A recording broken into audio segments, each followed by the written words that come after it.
दूसरा ग्रंथियों 7 बाब पहली आयत से 16 आयत तक, सफ़ा नंबर 172 और 173। पौलुस की खुशी। बस आए अजीज़ों, चूँकि हमसे ऐसे वादे किए गए, आओ हम अपने आप को हर तरह की जिस्मानी और रूहानी आलूदगी से पाक करें और खुदा के खौफ के साथ पाकीज़गी को कमाल तक पहुँचाएं। हमको अपने दिल में जगह दो। हमने किसी से बेइंसाफ़ी नहीं की, किसी को नहीं बिगाड़ा, किसी से दगा नहीं की।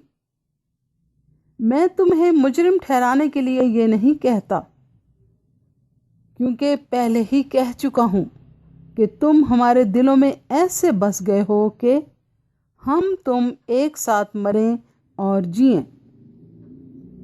मैं तुमसे बड़ी दिलेरी के साथ बातें करता हूँ। मुझे तुम पर बड़ा फ़ख्र है। मुझको पूरी तसल्ली हो गई है। जितनी मुसीबतें हम पर आती हैं, उन सब में मेरा दिल खुशी से लबरेज रहता है,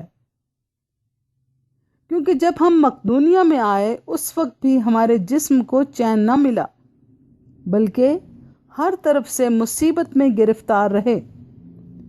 बाहर लड़ाइयाँ थीं, अंदर दहशतें, तो भी आजिज़ों को तसल्ली बख्शने वाले यानी खुदा ने तीतुस के आने से हमको तसल्ली बख्शी, और न सिर्फ उसके आने से बल्कि उसकी उस तसल्ली से भी जो उसको तुम्हारी तरफ से हुई, और उसने तुम्हारा इश्तियाक, तुम्हारा गम और तुम्हारा जोश जो मेरी बाबत था हमसे बयान किया, जिससे मैं और भी खुश हुआ। गो मैंने तुमको अपने ख़त से गमगीन किया, मगर उससे पछताता नहीं, अगरचे पहले पछताता था।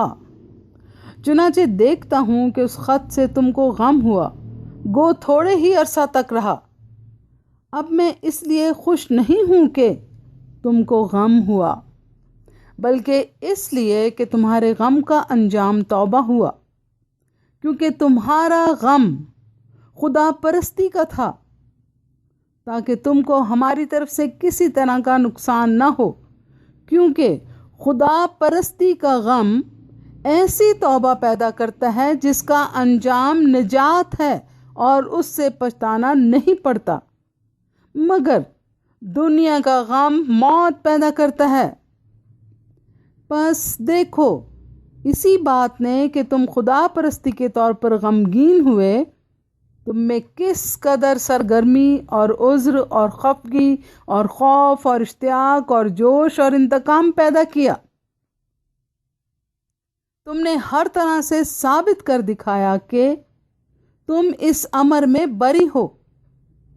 बस अगरचे मैंने तुमको लिखा था, मगर ना उसके बायस लिखा जिसने बेइंसाफ़ी की, और ना उसके बायस जिस पर बेइंसाफ़ी हुई, बल्कि इसलिए कि तुम्हारी सरगर्मी जो हमारे वास्ते है खुदा के हजूर तुम पर जाहिर हो जाए।